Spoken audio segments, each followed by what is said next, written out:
Bismillahirrahmanirrahim. Assalamualaikum warahmatullahi wabarakatuh.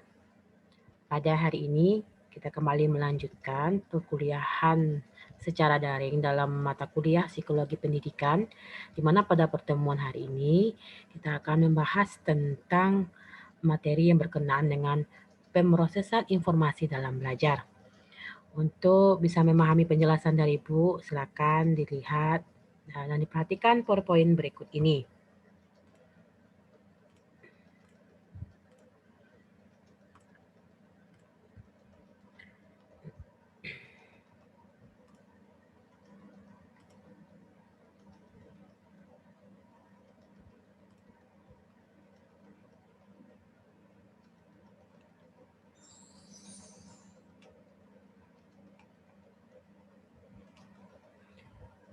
Pemrosesan informasi dalam belajar.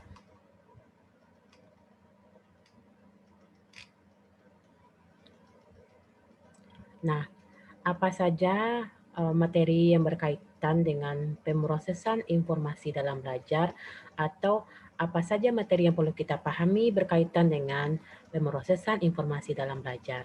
Nanti akan dibahas tentang apa itu sensasi, apa itu atensi, apa itu persepsi, apa itu memori. Kita mulai dulu membahas tentang apa itu konsep sensasi.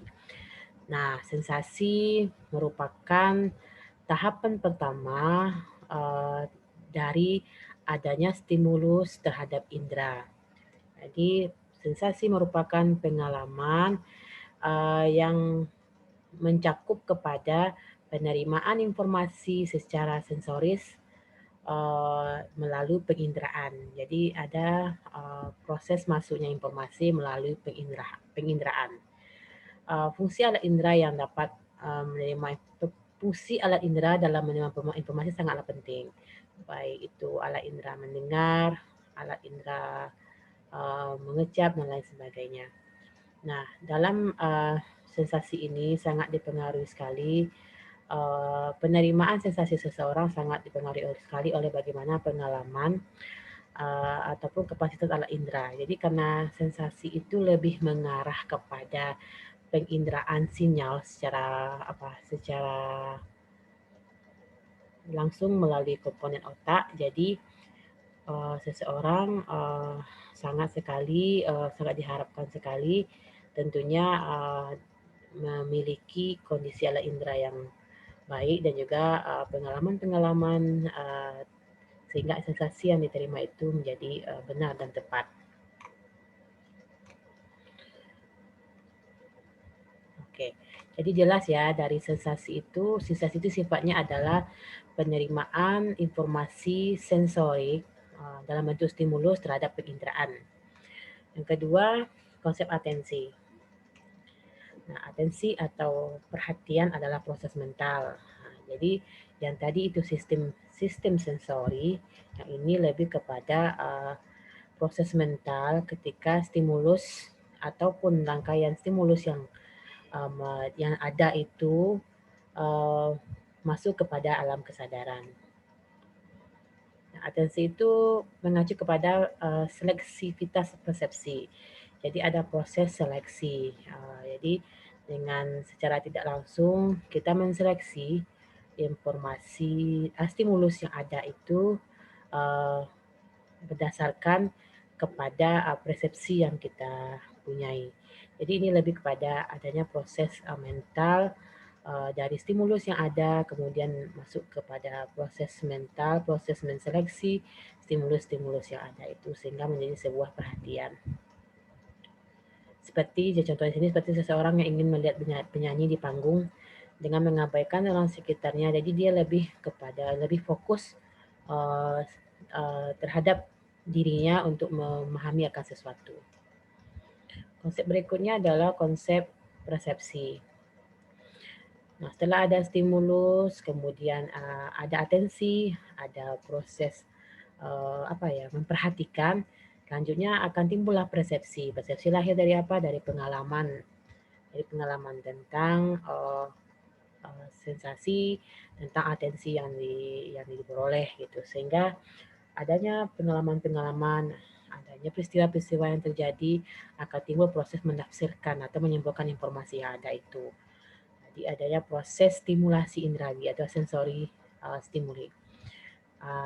Dari mana bisa persepsi itu muncul ya? Dari apa yang dia lihat, apa yang dia dengar, dan juga proses-proses lainnya karena dia pengalaman ya. Kejadian-kejadian atau peristiwa-peristiwa yang bisa mungkinnya dia rasakan atau dia alami. Nah, konsep berikutnya yang berkaitan informasi-informasi adalah konsep memori. Nah, setelah tadi sensasi, adanya proses sensasi atau timbulnya apa ya dalam diri itu dirasakannya sesuatu, kemudian stimulus yang ada itu mulai diperhatikan, kemudian timbullah, diambillah sebuah persepsi atau apa makna apa hasil-hasil dari pengalaman itu diambil kesimpulannya, kemudian dia akan tersimpan di dalam memori. Nah, itu memori. Jadi memori berperan penting dalam mempengaruhi persepsi maupun berpikir. Di proses penyimpanan stimulus yang ada dalam indera otak, mulai dari perekaman, direkam dulu, direkam bisa secara mendengar atau secara visual, kemudian disimpan, nanti akan dipanggil lagi. Nah, ada beberapa faktor yang mempengaruhi pemrosesan informasi. Terkait dengan yang sebelumnya, bahwa ada 3 hal ya, ada proses merekam, ada proses penyimpanan, ada proses pemanggilan kembali. Nah, faktor yang pertama mempengaruhi pemrosesan informasi adalah encoding atau pengkodean. Jadi proses di mana terjadi ke peristiwa atau jadi proses penyimpanan informasi dalam proses belajar dengan apa ya pemberian kode atau dikelompokkan sehingga menjadi sesuatu yang dapat dipahami atau dapat direkam secara baik. Dengan cara apa? Macam-macam. Ada dengan pengkodean berdasarkan kata, atau pengkodean berdasarkan frasa, atau pengkodean berdasarkan kalimat. Jadi dibuat kode-kode khusus pada bagian-bagian tertentu. Kalau dia materi pelajaran bisa dikode dengan kata-kata, diberi warna, ataupun diberi frase-frase sehingga mudah untuk mengingat sesuatu. Dengan pemberian dengan menyingkat atau memberikan istilah-istilah tertentu sehingga orang mudah mengingatnya. Misalnya KTPS, nah, di klien tidak pernah salah, itu kan mudah mengingatnya. Jadi diberikan kode tertentu. Yang kedua adalah penyimpanan. Setelah diberikan kode, sesuatu ditandai dengan sesuatu yang bisa memberikan pemahaman, memudah untuk mengingatnya, kemudian disimpan. Nah, ya, apa yang telah di-coding itu disimpan. Ya, disimpan artinya ya ditempatkan di tempat yang istilahnya memang memori itu akan tersimpan dalam jangka panjang. Nah, memang penyimpanan sesuatu itu memang tergantung kepada kualitas kemampuan otak masing-masing individu. Jadi semakin bagus pengkodeannya akan semakin bagus penyimpanannya. Kemudian yang ketiga adalah retrieval atau recall, pemanggilan kembali. Jadi faktor yang selanjutnya mempengaruhi itu adalah bagaimana kita mampu memanggil kembali apa yang sudah kita rekam, kita encoding itu dan kita simpan sehingga kita bisa mempergunakannya kembali informasi yang diterima itu sehingga dengan adanya informasi yang disimpan itu memudahkan seseorang untuk memahami akan sesuatu. Jadi memang ada 3 konsep ya, encoding, I-nya encoding, kemudian ada proses storage, penyimpanan di ISR ya, encoding, storage dan retrieval atau recall. Jadi kalau kita singkat untuk faktor-faktor yang mengandung informasi itu ada 3, encoding, kemudian ada proses storage penyimpanan, ada proses recall atau pemanggilan kembali. Nah, pemanfaatan informasi dalam belajar, nah, apa manfaatnya? Oke, kita cek ya. Yang pertama, membantu terjadinya pembelajaran sehingga individu mampu beradaptasi pada lingkungan yang selalu berubah. Artinya individu dibelajarkan bahwasanya suatu kondisi baik itu secara fisikal atau lingkungan itu akan berubah.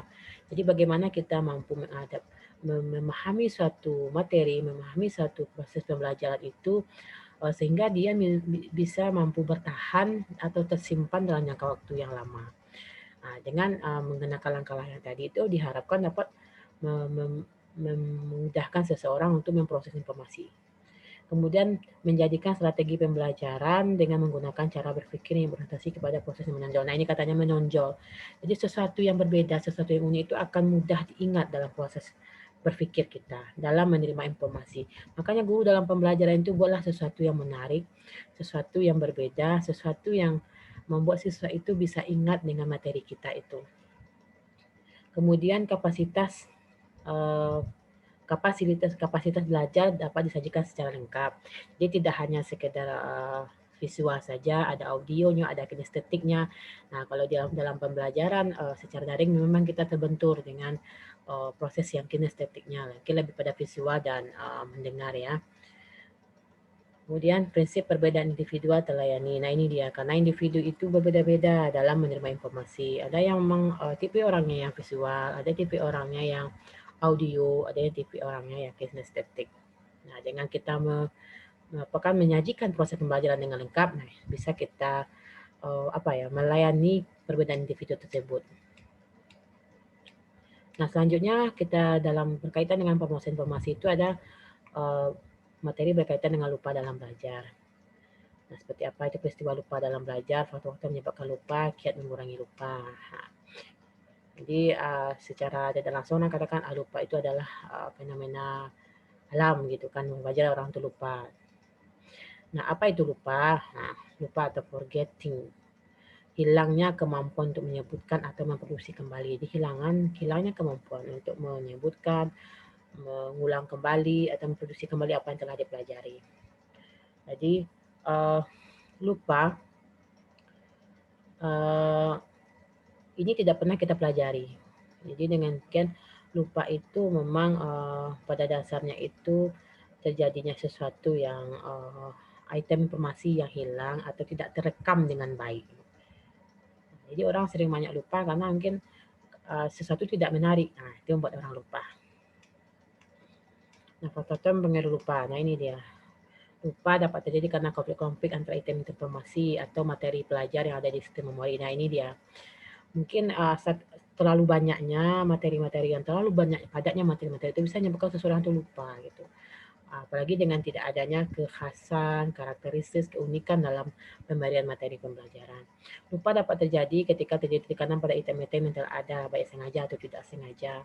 Mungkin ada hal-hal sesuatu yang mungkin kondisi secara psikis yang membuat siswa itu tidak dapat memahami sesuatu konsep itu dengan baik. Jadi ada tekanan pada item yang telah disimpan itu.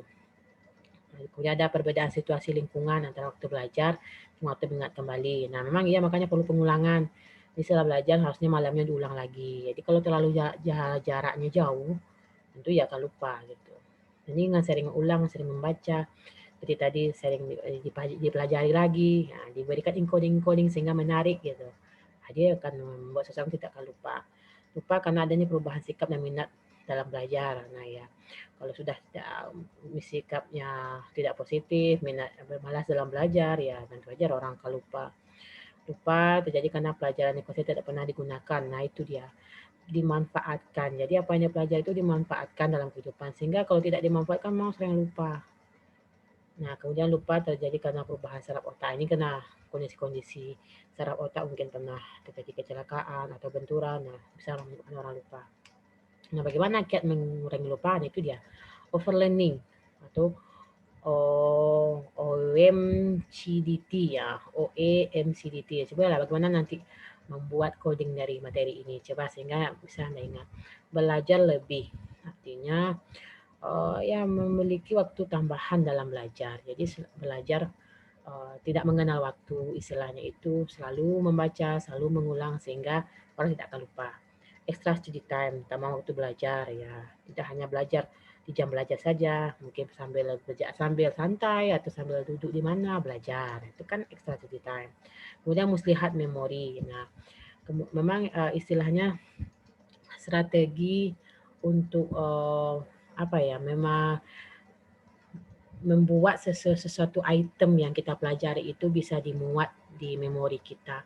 Jadi bagaimana membuat strategi agar item yang kita ingin pelajari, item yang kita ingat itu bisa tersimpan di memori otak. Jadi penggunaan memori atau bagaimana kelincahan kita memilih cara-cara strategi-strategi yang cocok dengan diri kita dalam belajar. Kemudian clustering, pengelompokan, dikelompokkan materi-materi itu gitu, sesuai dengan karakteristik materinya. Kemudian latihan terbagi. Nah, artinya itu memang ada proses kita memfilter materi itu dengan baik.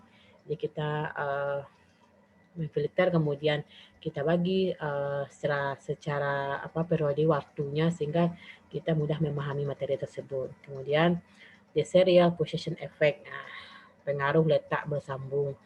Jadi materi itu berkelanjutan antara materi yang pertama dengan materi yang berikutnya, mana kita membuat suatu materi itu menjadi berkelanjutan atau bersambung. Jadi mengeneralisasi suatu materi itu sehingga dari yang materi yang tingkatannya lebih rendah menjadi tingkatannya lebih tinggi. Nah, itu dia materi hari ini. Semoga bermanfaat. Kita akhiri. Assalamualaikum warahmatullahi wabarakatuh.